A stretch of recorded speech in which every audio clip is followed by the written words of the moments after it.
ಪ್ರತಿ ಮನೆಯಲ್ಲೂ ವಾಸವಿ, ಪ್ರತಿ ಹೃದಯದಲ್ಲೂ ವಾಸವಿ, ಮಾನವನು ವಾಸವಿ, ಮಾನವ ಮನದಲ್ಲಿ ವಾಸವಿ, ಮನೆ ಮನೆಗೆ ವಾಸವಿ ಸೇವಾ ಟ್ರಸ್ಟ್ನಿಂದ ಭಕ್ತಿ, ಏಕತೆ ಮತ್ತು ಸೇವೆಯ ಚಳುವಳಿ, ಬೆಂಗಳೂರು, ಜುಲೈ 2025. ಪ್ರತಿ ಮನೆಯಲ್ಲೂ ವಾಸವಿ, ಪ್ರತಿ ಹೃದಯದಲ್ಲೂ ವಾಸವೀಯ ಎಂಬ ಸ್ಫೂರ್ತಿದಾಯಕ ಘೋಷಣೆಯೊಂದಿಗೆ ಮನೆ ಮನೆಗೆ ವಾಸವಿ ಸೇವಾ ಟ್ರಸ್ಟ್ ಭಕ್ತಿ, ಸಮುದಾಯ ಬಾಂಧವ್ಯ ಮತ್ತು ಸಾಂಸ್ಕೃತಿಕ ಸಂರಕ್ಷಣೆಯ ಮೌಲ್ಯಗಳನ್ನು ಎತ್ತಿಹಿಡಿಯುವುದನ್ನು ಮತ್ತು ಉತ್ತೇಜಿಸುವುದನ್ನು ಮುಂದುವರೆಸಿದೆ. ಮಾರ್ಚ್ 24, 2019 ರಂದು ದೇವತೆಯ ಪವಿತ್ರ ಮೂಲವಾದ ಪೆನುಗೊಂಡದಲ್ಲಿ ವಾಸವಿ ದೇವಿಯ 25 ಕೆಜಿ ಬೆಳ್ಳಿಯ ವಿಗ್ರಹವನ್ನು ಪ್ರತಿಷ್ಠಾಪಿಸಲಾಯಿತು. ಈ ಸಮಾರಂಭವು ವಾಸವಿ ದೇವಿಯ 92 ಅಡಿ ಎತ್ತರದ ಭವ್ಯ ವಿಗ್ರಹದ ಮುಂದೆ ಸಾಂಪ್ರದಾಯಿಕ ಪೂಜೆಗಳು ಮತ್ತು ಹೋಮಗಳೊಂದಿಗೆ ನಡೆಸಲಾಯಿತು. ನಂತರ ಬೆಂಗಳೂರಿನಲ್ಲಿ ಭಕ್ತಿ ಮತ್ತು ವೈಭವದ ನಡುವೆ ವಿಗ್ರಹವನ್ನು ವಿದ್ಯುಕ್ತವಾಗಿ ಸ್ಥಾಪಿಸಲಾಯಿತು. ಪ್ರಸ್ತುತ ಟ್ರಸ್ಟ್ 105ಕ್ಕೂ ಹೆಚ್ಚು ಸಕ್ರಿಯ ಸದಸ್ಯರನ್ನು ಹೊಂದಿದೆ ಮತ್ತು ಆರ್ಯ ವೈಶ್ಯ ಕುಟುಂಬಗಳಲ್ಲಿ ಕುಲದೇವಿ ವಾಸವಿಯ ಭಕ್ತಿ ಮತ್ತು ಜಾಗೃತಿಯನ್ನು ಬೆಳೆಸಲು ಬದ್ಧವಾಗಿದೆ. ಮದುವೆಗಳು, ಗೃಹ ಪ್ರವೇಶಗಳು ಮತ್ತು ಧಾರ್ಮಿಕ ಕಾರ್ಯಗಳಂತಹ ಶುಭ ಕಾರ್ಯಕ್ರಮಗಳ ಸಮಯದಲ್ಲಿ ವಾಸವಿ ದೇವಿಯ ವಿಗ್ರಹವನ್ನು ತಮ್ಮ ಮನೆಗಳಿಗೆ ಆಹ್ವಾನಿಸಲು ಕುಟುಂಬಗಳನ್ನು ಪ್ರೋತ್ಸಾಹಿಸಲಾಗುತ್ತದೆ. ಈ ಭೇಟಿಗಳಲ್ಲಿ ಕೌಟುಂಬಿಕ ಮತ್ತು ಸಮುದಾಯ ಸಂಬಂಧಗಳನ್ನು ಬಲಪಡಿಸುವ ಗುರಿಯನ್ನು ಹೊಂದಿರುವ ಷೋಡಶೋಪಚಾರ ಪೂಜೆ, 16 ಪಟ್ಟು ಧಾರ್ಮಿಕ ಪೂಜೆ ಮತ್ತು ಭಕ್ತಿ ಭಜನೆಗಳು ಸೇರಿವೆ. ಪ್ರತಿಯೊಬ್ಬ ಆರ್ಯ ವೈಶ್ಯ ವ್ಯಕ್ತಿಯಲ್ಲಿ ವಾಸವಿ ತತ್ವ, ದೈವಿಕ ಮೌಲ್ಯಗಳು ತುಂಬುವ ಉದಾತ್ತ ದೃಷ್ಟಿಕೋನದೊಂದಿಗೆ ಟ್ರಸ್ಟ್ ಅನ್ನು ಸ್ಥಾಪಿಸಲಾಯಿತು.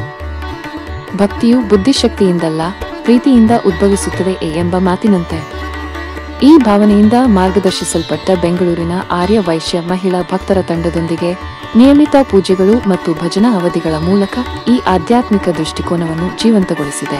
ಇವತ್ತು ಜಯನಗರದಲ್ಲಿ, ಇಡೀ ಕರ್ನಾಟಕದಲ್ಲಿ ಮನೆ ಮನೆಗೆ ವಾಸವಿ ಅಂತ ಒಂದು ಒಳ್ಳೆ ಕಾರ್ಯಕ್ರಮವನ್ನು ಇವತ್ತು ಆಯೋಜನೆ ಮಾಡಿದ್ದಾರೆ.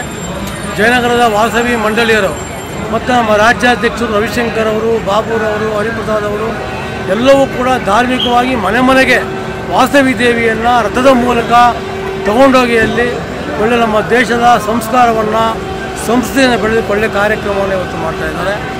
ಆ ದೃಷ್ಟಿಯಿಂದ ಇವತ್ತು ಕೂಡ ವಿಶೇಷವಾಗಿ 60 ವರ್ಷದವರೆಗೆ ಶಾಂತಿ ಕಾರ್ಯಕ್ರಮ, 70 ವರ್ಷದವರೆಗೆ ಭೀಮರಥ ಶಾಂತಿ ಅಂತ ಒಳ್ಳೆಯ ಕಾರ್ಯಕ್ರಮವನ್ನು ಕೂಡ ಮಾಡಿದ್ದಾರೆ. ಆ ಮೂಲಕ ನಾನು ಇಡೀ ನಮ್ಮ ಸರ್ಕಾರದ ಪರವಾಗಿ ಒಬ್ಬ ಶಾಸಕನಾಗಿ ಅವರಿಗೆ ಧನ್ಯವಾದವನ್ನು ಹೇಳ್ತೇನೆ. ಹೇಳಿ ಸರ್, ಇವತ್ತಿನ ಕಾರ್ಯಕ್ರಮ ಮನೆ ಮನೆಗೆ ವಾಸವಿ ಸೇವಾ ಟ್ರಸ್ಟ್ ಮೂಲಕ ಅತ್ಯಂತ ವಿಶೇಷವಾದ ಕಾರ್ಯಕ್ರಮವನ್ನು ಬೆಂಗಳೂರಿನ ಶುಭ ಕನ್ವೆನ್ಷನ್ ಹಾಲ್ನಲ್ಲಿ ನಡೆಸ್ತಾ ಇದ್ದೀವಿ. ಸಾಮಾನ್ಯವಾಗಿ ನಮ್ಮ ಹಿಂದೂ ಧರ್ಮದಲ್ಲಿ ಒಂದು ಪದ್ಧತಿ ಇದೆ. ಯಾವುದೇ ಹಬ್ಬ ಹರಿದಿನಗಳಾಗಿರ್ಬೋದು, ಹುಟ್ಟುಹಬ್ಬಗಳಾಗಿರ್ಬೋದು, ಯಾವುದಾದ್ರು ಮಾಡಿದಾಗ ಅದಕ್ಕೆ ಹಿನ್ನೆಲೆ ಇರುತ್ತೆ. ಅದೇ ರೀತಿ 60 ವರ್ಷ ಮತ್ತು 70 ವರ್ಷ 80 ವರ್ಷ ಈ ಥರ ಆದಾಗ ಆ ದಂಪತಿಗಳಿಗೆ ಅಥವಾ ವ್ಯಕ್ತಿಗಳಿಗೆ ನಾವೊಂದು ಶಾಂತಿಯ ಕಾರ್ಯಕ್ರಮ ಮಾಡ್ತೀವಿ. ಕಾರಣ ಮನದಲ್ಲಿರೋ ದುಗುಡಗಳು ಮುಳಿಬೇಕು, ಒಳ್ಳೆಯ ಆರೋಗ್ಯ ಸಿಗಬೇಕು, ಮನೆಯಲ್ಲಿ ಅವರು ದೇವರುಗಳ ರೀತಿಯಲ್ಲಿ ಮನೆಯಲ್ಲಿರೋರಿಗೆಲ್ಲ ಮಾರ್ಗದರ್ಶನ ಕೊಡಬೇಕು ಅನ್ನೋದು ಇದರ ಇತಿಹಾಸ ಇದೆ. ಈ ಕಾರ್ಯಕ್ರಮಗಳು ಮೊದಲು ಬಹಳ ದೊಡ್ಡ ಸಂಖ್ಯೆಯಲ್ಲಿ ನಡೀತಾ ಇತ್ತು. ದೊಡ್ಡ ಕುಟುಂಬಗಳು ಸಣ್ಣ ಕುಟುಂಬಗಳಾಗಿ ಮಕ್ಕಳು ತಂದೆ ತಾಯಿ ಜೊತೆಗೆ ಮಕ್ಕಳು ಇಲ್ದಿರೋಂಥ ಒಂದು ಸಂದರ್ಭ ಇದು. ಇದನ್ನು ಮನಗಂಡಂಥ ನಮ್ಮ ಟ್ರಸ್ಟ್ನವರು ಸಾಮೂಹಿಕವಾಗಿ ಈ ಕಾರ್ಯಕ್ರಮ ಮಾಡ್ತಾಯಿದ್ದಾರೆ. ಈ ಕಾರ್ಯಕ್ರಮ ಮೂಲಕ ನಾವು ಒಂದು ಸಂಸ್ಕೃತಿಯ ಜಾಗೃತಿಯನ್ನು ಮೂಡಿಸ್ತಾ ಇದ್ದೀವಿ. ಜೊತೆಗೆ ಪ್ರತಿಯೊಬ್ಬ ವ್ಯಕ್ತಿಯ ನೈತಿಕತೆಗೆ ಇದನ್ನು ನಾವು ತೋರಿಸ್ಕೊಡ್ತಾ ಇದ್ವಿ. ನಾವೇನು ಹೇಗೆ ಬಾಳಬೇಕು ಅನ್ನೋದನ್ನು. ಇವತ್ತು 30 ವರ್ಷ 40 ವರ್ಷ 50 ವರ್ಷ ದಂಪತಿಗಳ ಜೊತೆಲಿರೋದು ನೋಡಿದಾಗ ಇವತ್ತಿನ ಯುವ ಪೀಳಿಗೆ ನೋಡ್ಕೋಬೇಕದನ್ನು, ಸಂಸಾರಗಳು ಎಷ್ಟು ಗಟ್ಟಿಯಾಗಿ ನಿಲ್ಲಬೇಕು ಅನ್ನೋದನ್ನು. ಇದು ಸಾಂಸ್ಕೃತಿಕವಾಗಿ ಮತ್ತು ಸಂಸ್ಕಾರಯುತವಾಗಿ ಎರಡೂ ಉತ್ತಮವಾದ ಕಾರ್ಯಕ್ರಮ ನಡೆಸಿಕೊಟ್ಟಂತಹ ಮನೆ ಮನೆಗೆ ವಾಸವಿ ಸೇವಾ ಟ್ರಸ್ಟ್ ಎಲ್ಲ ಬಳಗಕ್ಕೆ ಧನ್ಯವಾದಗಳನ್ನ ಅರ್ಪಿಸುತ್ತವೆ. ಇದರ ಜೊತೆಗೆ ಇನ್ನೊಂದು ಮೌಲ್ಯಾಧಾರಿತ ಕಾರ್ಯಕ್ರಮ ಇದೆ. ಇವತ್ತು ಒಂದು ವಾಸವಿ ರಥದ ಉದ್ಘಾಟನೆ ಆಗ್ತಿದೆ. ಉದ್ದೇಶ ಮನೆಯಲ್ಲಿ ಯಾವುದೇ ಒಂದು ವಿಶೇಷವಾದ ಕಾರ್ಯಕ್ರಮ ಆದಾಗ ಇವತ್ತಿನ ಈ ಜಾಗತಿಕ ಪ್ರಪಂಚ ಹೇಗಿದೆ ಅಂದರೆ ರಾತ್ರಿ ಕೆಲಸ ಮಾಡ್ತಾರೆ ಅಥವಾ ಅರ್ಲಿ ಮಾರ್ನಿಂಗ್ ಕೆಲಸ ಮಾಡ್ತಾರೆ, ದೇವಸ್ಥಾನಕ್ಕೆ ಹೋಗೋ ಇವ್ರಿಗೆ ಟೈಮ್ ಇಲ್ಲ. ಇವರಿಗೆ ಇಂತಹ ಮನೆಗಳಿಗೆ ದೇವರುಗಳನ್ನ ಮನೆಗೆ ಕಳಿಸಿ ಅಲ್ಲಿ ಅವರಿಗೆ ದೇವರಿಗೆ ಏನು ಪೂಜೆಗಳು ಸಲ್ಲಿಸಬೇಕಾಗಿದೆ ಅವರ ಆಸೆಗಳಿಂದ ಅದನ್ನು ಅಲ್ಲೇ ಸಲ್ಲಿಸಿಕೊಟ್ಟಿದ್ದಾನೆ ಆಶೀರ್ವಾದ ಮಾಡಿ ಬರುವಂಥ ಒಂದು ವಿಶೇಷವಾದ ಕಾರ್ಯಕ್ರಮ. ಈ ಮನೆ ಮನೆಗೆ ವಾಸವಿ ರಥ ಉದ್ಘಾಟನೆ ಇವತ್ತಿನ ದಿನ ಇದೆ. ಈ ಕಾರ್ಯಕ್ರಮಕ್ಕೆ ಈ ಎಲ್ಲರ ಟ್ರಸ್ಟ್ಗಳು ಏನು ಸಹಕಾರ ಕೊಟ್ಟಿದ್ದಾರೆ, ಶ್ರಮ ತೊಗೊಂಡು ಅದು ಸಾರ್ಥಕ ಆಗಲಿ ಅಂತ ನಾನು ಅದು ಬಯಸ್ತೇನೆ. ಕಳೆದ 5 ವರ್ಷಗಳಿಂದ ಈ ಕಾರ್ಯಕ್ರಮ ನಡೆಸ್ಕೊಂಡ್ಬರ್ತಿದೆ. ಪ್ರತಿ ಒಂದು ಸಂದರ್ಭದಲ್ಲೂ 50 ರಿಂದ 60 ದಂಪತಿಗಳು ನಮ್ಮ ಈ ಸೇವೆಯನ್ನು ಸ್ವೀಕಾರ ಮಾಡ್ತಾ ಬಂದಿರೋದು ನಮ್ಗೆ ತುಂಬ ಖುಷಿ ಕೊಟ್ಟಿರೋವಂಥದ್ದು. ಇದರೊಳಗೆ ಇವತ್ತು 60 ವರ್ಷ ದಂಪತಿಗಳು ಸುಮಾರು 44 ಇದ್ದಾರೆ. 70 ವರ್ಷದ ದಂಪತಿಗಳು 36 ಇದ್ದಾವೆ. ಅಲ್ಲಿ ಒಟ್ಟು 80 ದಂಪತಿಗಳು ನಮ್ಮ ಜೊತೆಗೆ. ಆ 80 ದಂಪತಿಗಳ ಮಕ್ಕಳು, ಮೊಮ್ಮಕ್ಕಳು, ಮರಿಮಕ್ಕಳು ಇದ್ದಾರೆ ಅಂದರೆ ಈ ಕಾರ್ಯಕ್ರಮದ ಮಹತ್ವ ಗೊತ್ತಾಗುತ್ತೆ ನಮಗೆ. ಇದೊಂದು ಕುಟುಂಬದಲ್ಲಿ ವಿಶೇಷವಾಗಿ ಎಲ್ಲರನ್ನೂ ಕೂಡ ಉಲ್ಲಸಿತರಾಗಿ ಮಾಡುತ್ತೆ.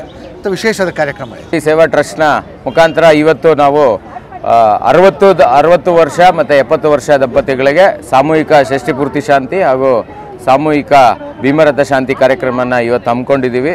ಸುಮಾರು ಇದರಲ್ಲಿ ನಮ್ಮ ರಾಜ್ಯದ ಸುಮಾರು 80 ದಂಪತಿಗಳು ಹಾಗೂ ನೆರೆ ರಾಜ್ಯಗಳಿಂದನೂ ಆಂಧ್ರ ಮತ್ತು ತಮಿಳುನಾಡು ಭಾಗಗಳಿಂದನೂ ಈ ಕಾರ್ಯಕ್ರಮಕ್ಕೆ ಆಗಮಿಸಿದ್ದಾರೆ.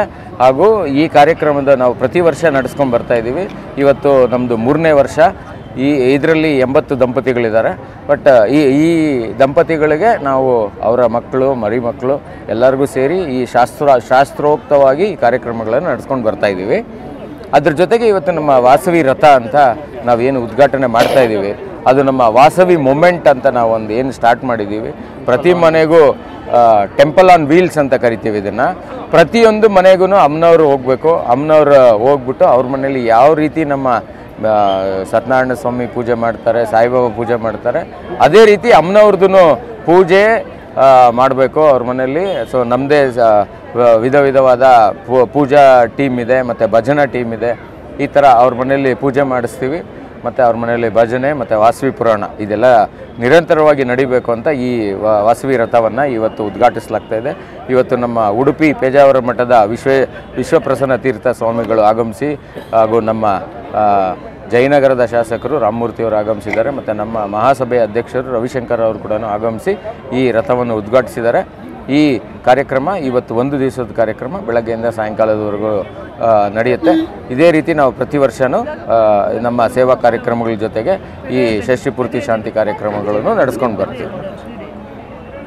ದಯವಿಟ್ಟು ನಾನೇನು ನಮ್ಮ ಸಮಾಜಕ್ಕೆ ರಿಕ್ವೆಸ್ಟ್ ಮಾಡೋದಂದರೆ, ನಮ್ಮ ಅಮ್ಮನವ್ರದ್ದು ತಾವು ಈ ರಥವನ್ನು ತಮ್ಮ ಮನೆಗೆ ಕರೆಸ್ಕೊಳ್ಳಿ, ಅಮ್ಮನವ್ರ ಪೂಜೆ ಮಾಡಿ ಹಾಗೂ ಪುನೀತರಾಗಿ ಅಂತ ಹೇಳ್ತೀವಿ. ನಿಮ್ಮ ಮನೇಲಿ ಏನಾದ್ರೂ ಶುಭ ಕಾರ್ಯಗಳಾದರೆ, ಈಗ ಗೃಹ ಪ್ರವೇಶ ಆಗ್ಬೋದು, ಮದುವೆಗಳಾಗ್ಬೋದು, ನಾಮಕರಣ ಆಗ್ಬೋದು, ಅದರಲ್ಲಿ ಅಮ್ಮನವ್ರನ್ನ ಕರೆಸ್ಕೊಂಡು ಶುಭ ಕಾರ್ಯಗಳನ್ನು ನೆರವೇರಿಸ್ಕೊಳ್ಳಿ ಅಂತ ನಾನು ಈ ಮೂಲಕ ಕೋರ್ತಾ ಇದ್ದೀನಿ.